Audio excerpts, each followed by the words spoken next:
Doctor निशा, केतन जानता, उसकी colleague थी। डॉक्टर निशा को हमने एमडी में, पीएचडी में यही काम दिया कि देखो वाकई में बुद्धि बढ़ती है। हमको तो रिसर्च करना है, मैं तो यूनिवर्सिटी में बैठा हूँ, मैं तो कोई पंडित तो नहीं हूँ कि मैं भागवत की चर्चा करता रहूँगा। तो इनको हमने 30 वॉलंटियर को मॉर्निंग में 100 ml देसी गाय के दूध में 10 ml गाय का घी मिला के, और शाम को भी सेम, ऐसे 30 वॉलंटियर। और वॉलंटियर कौन से लिए? 40 to 60 वाले, मिडिल एज के। कहते हैं ना, फिर चश्मा आ गया, पढ़ने के लिए मोबाइल देखना है तो चश्मा चाहिए, फिर थोड़ा स्मृति का क्षय होता है, जैसे भूल जाते कि तने क्या जोयो छे, तारो नाम शू याद नहीं, चौपड़ी क्या रखी, चश्मा क्या रखा गया, पेन क्या भूलाई, वो हम जो भूल जाते हैं। कभी कभी घर में आते हैं, बोलते बेन तमने क्या जोया है, तो क्या आओ ने अंदर तारी बायड़ी छूँ, मतलब अपने भूल जाते हैं हम। वो साठे बुद्धि नाठी, ऐसा भी हम बोलते हैं ना। तो जब हमारी मेमोरी लॉस होती है, उसी कालखंड हमने लिया और उसी को ही हमने दिया गया था ये टोटल। ये आप पबमेड जनरल में इस आर्टिकल को ढूंढ सकते हो। वर्ल्ड के इंटरनेशनल लेवल पे ये आर्टिकल, ये हमारा रिसर्च 3 साल का रिसर्च है, ये छोटी बात नहीं, मैं तो सिर्फ क्लिप बता रहा हूँ। तो 47.62 मेमोरी लेवल बढ़ा 30 वॉलंटियर में 90 डेज में। और ये पीजीआई मेमोरी स्केल WHO मानता है, विश्व में उसको कोई ना नहीं बोल सकता। ये डॉक्टर निशा का ये रिसर्च है, मेरी स्टूडेंट है। तो ये आपको मेमोरी कैसे बढ़ता है, अगर वो कोई पूछते हैं तो ये मेमोरी ऐसे बढ़ाता है। भैंस का दूध नहीं, ये कंपेरेटिव स्टडी भी है, बहुत लंबा स्टडी होता है इसमें। तो मैंने सिर्फ गाय का क्या फ़ायदा है, देसी गाय का, वही बता रहा हूँ। फिर आपके सामने ये दूसरी जो गाय है, ये भावनगर, ये सारंगपुर हनुमान जी के मंदिर की गाय है। 18 लीटर दूध देती है सुबह, 18 शाम को, 36 लीटर दूध देने वाली गाय आपने देखी। कैरोटीन जो है वो चक्षु से है। गाय का दूध को आयुर्वेद में मैद्य बताया, उसी तरह से चक्षु से बताया, आँख के लिए अच्छा है। अब चक्षु से यानी क्या, वो समझाने के लिए हमने ऐसे ही मिडिल एज के लोगों को लिया और उनमें देखा कि कैटरेक्ट को वो क्या प्रोलॉन्ग कर सकता है या कैटरेक्ट को ठीक कर सकता है। तो ऐसे बड़ों में और छोटों में भी लिया, मैं 1-2 बात बताऊंगा। तो ये जो कैरोटीन है, जहाँ भी पीला कलर है ना, वहाँ कैरोटीन है। गाजर, पीड़ू, संतरू, नारंगी, मौसम्बी, पाइनएप्पल, सब में कैरोटीन है।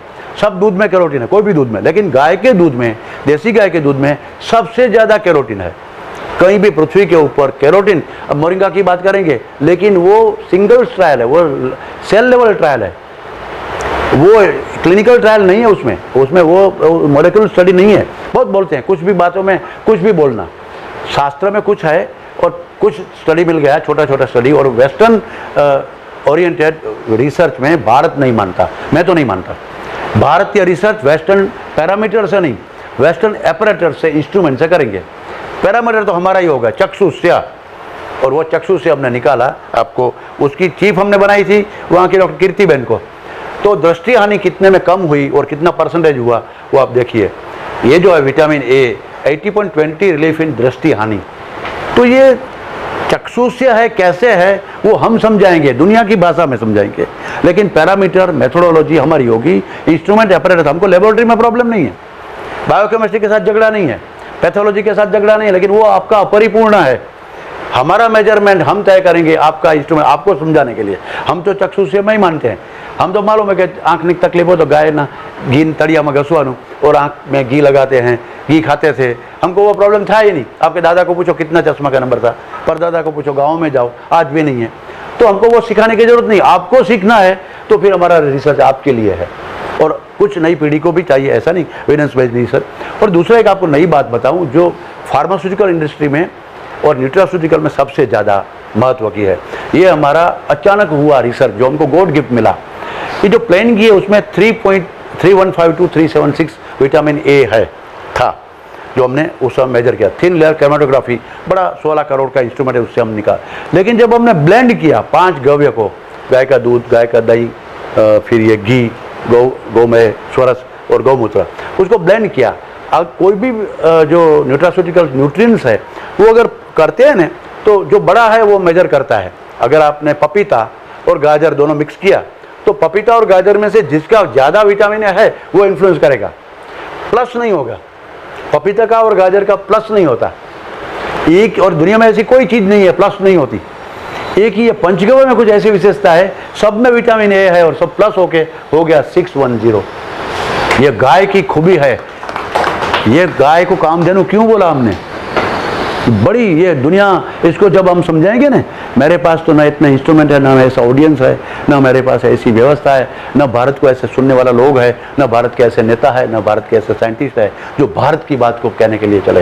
लेकिन जब ये दुनिया को पता चलेगा ना, इसमें नोबेल पारितोषिक मिल सकता है कि ये ब्लेंड होने से ये होता है, लेकिन दुनिया को मालूम नहीं। तो गाय का पंचगव्य क्या फायदा करता है? 5 गव्य सिर्फ, कोई मेडिसिन नहीं, कोई हर्ब नहीं डाला उसमें, क्योंकि गाय की वो हरता फिरता रसायन शास्त्र है, रसायनशाला है गाय।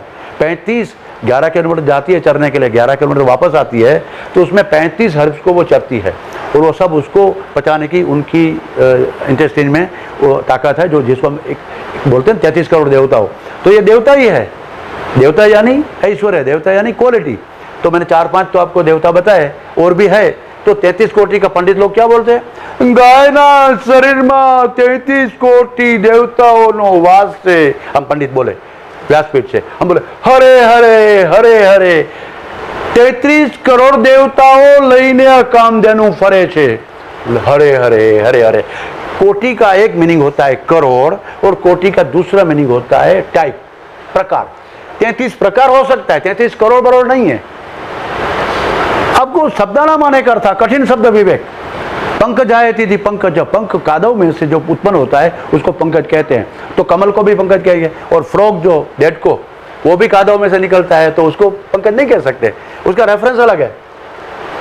तो शब्द का अर्थ करने के समय आप क्या बोलना चाहते हो? तो 33 कोटि यानी 33 टाइप। और 4-5 बता, मैं मुझे अगर मेरे महेश जी के जगह आपको मेरा भी टाइम दे दिया तो फिर मैं आपको 33 से 33 बता सकता हूँ, क्योंकि है वो उसमें, वो बात झूठी नहीं है। इंटरप्रेटर बदलना पड़ेगा।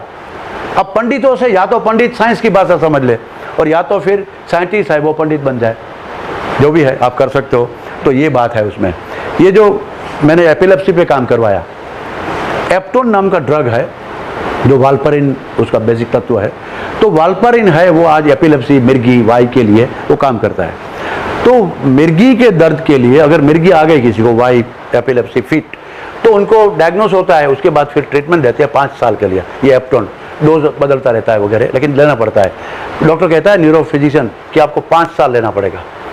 और फिर 5 साल के 1 महीने पहले अगर आ गया, 1 दिन पहले भी आ गया, तो फिर से 5 साल, मतलब पूरी जिंदगी लेनी पड़ेगी। उसकी कितनी साइड इफेक्ट्स है वो आप अपने नेट पे पढ़ लेना, वाल्पारिन या एप्टोन लिख के। तो परम करके एक लड़का था जिसका एमफार्म फिर पीएचडी भी हुआ, आज तो एक बड़ी कंपनी में वो सीआरओ है, क्लिनिकल रिसर्च ऑफिसर है। वो सिर्फ गाय से आगे चला गया। उनके बैच के 50 लोग थे एमफार्म वाले, पीएचडी वाले, किसी को इतना बड़ा जॉब नहीं मिला है, लेकिन सिर्फ इसमें उसने काम किया। तो वो मेरी स्कॉलरशिप से वो पढ़ा, और आज इतने बड़ी एक कंपनी का एक वो सीआरओ है।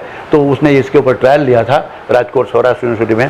तो चूहे को 3 ग्रुप को हमने एपिलेप्सी डेवलप की, सीजर्स डेवलप किए, मतलब 6 को किए, 3 को वाल्परिन ग्रुप दिया गया, 3 को फिर ये पंचगव्य दिया गया।